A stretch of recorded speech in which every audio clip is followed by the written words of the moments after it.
तर तिकडे कोल्हापुरात शक्तीपीठ महामार्गाला विरोध करण्यात आलाय। सत्ताधारी 4 आमदारांचा शक्तीपीठ महामार्गाला विरोध असल्याची माहिती आमदार सतेज पाटील यांनी दिली आहे। या संदर्भात आज एक बैठक पार पडली।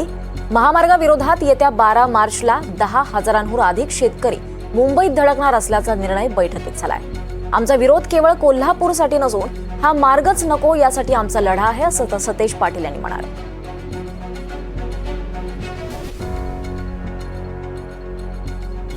लोकशाहीमध्ये मोर्चा काढायला बंदी आहे असं मला आज तरी अजून वाटत नाही। अजून लोकशाही डॉक्टर बाबासाहेब आंबेडकरांनी आम्हाला दिलेली अजून अबाधित आहे असं आम्ही या देशामध्ये राज्यामध्ये मानतो। त्यामुळं बंदी करायचं काय कारण आहे असं मला वाटत नाही। शक्तीपीठ झालं पाहिजे ही बहुतांश लोकांची मागणी आहे। एखाद्या जिल्ह्यामध्ये एखाद्या तालुक्यामध्ये त्या संदर्भात विरोध असू शकतो, परंतु सरकारला प्रश्न प्रतिष्ठित करायचा नाही आहे। यामध्ये ज्या ज्या भागातून शक्तीपीठाच्या अशा संदर्भामध्ये जास्त विरोध आहे, तीव्रता असेल, तिथे अलाइनमेंट बदलता येईल का अशा संदर्भात सुद्धा सरकार विचार करते ना।